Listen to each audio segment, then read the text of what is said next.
Priced at $199 and designed for daily runners, today I'll be reviewing the Forerunner 35 and answering the question, is it worth it? What's poppin', guys? Jordan Thomas here. During this off-season, one of the major things that I wanted to switch up was move away from tracking my runs on my phone to a dedicated watch. So like many of you, I wasn't sure where to begin. So I started with Amazon, saw there's some pretty good reviews on the Forerunner 35. Once I settled on that, and I've been using it now for about 60 days, and I want to talk to you today about what I think about it. So let's get into this. Let's start with overall design. It's available in a few different colorways. I opted for the black option just because I knew it would blend well with pretty much all my workout gear. The wrist-based heart monitor to me was a major selling feature. I want to be able to learn the maximum I can with my body using the least amount of equipment. And having a heart rate monitor right on my wrist is a really great feature. And for those of you that prefer to use a chest strap monitor, you can still pair that with the watch. And GPS is another major feature for me, particularly when it comes to my longer runs. I want to know how far did I go and how fast.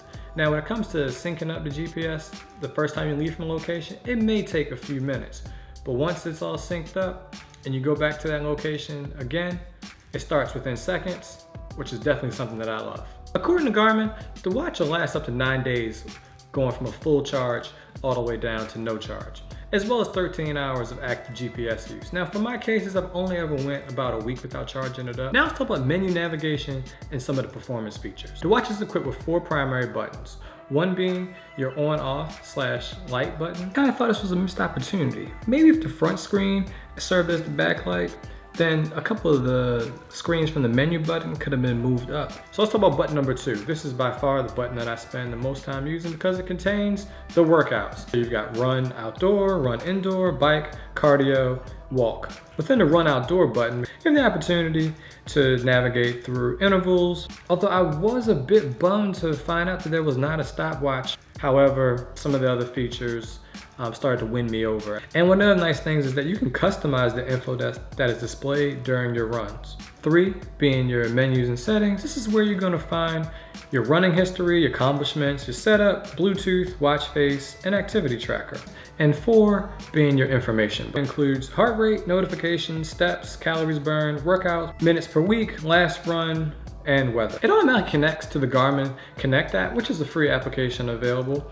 And the nice thing about that is once you have that installed, if you're using another app such as Strava, the information automatically syncs. And in terms of just additional features that I think that work well with the watch, it's very lightweight.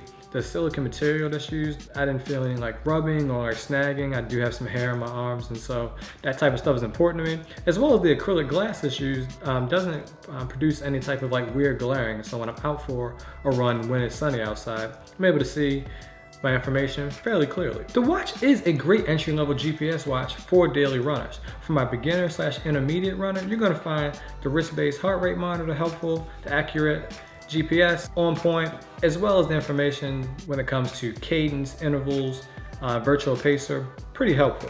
Now for my more advanced runners, yes, you'll probably still find the heart rate monitor information helpful, as well as the GPS, but when it comes to getting information like stride length, when it comes to your cadence or VO2 information or a stopwatch, probably not the watch for you, and I would suggest that you check out something else in the Garmin line or just an overall different GPS watch. So in terms of, is this watch worth it? Listen, for my needs, is the watch perfect? No, but based off of a lot of the things that I've mentioned throughout this review, I think because of the wrist-based heart rate monitor, the accurate GPS, and the interval stuff, for me, it's definitely worth it. And right now, if you're an Amazon Prime member, the watch is actually on sale for $180.80. So you're gonna be able to save a couple more bucks on the watch. And so for that reason, it makes the watch well worth it. So hopefully you found this review helpful. If you have, please be sure to give me a like, hit that subscribe button, and I'll see you next time. Jordan Thomas, peace.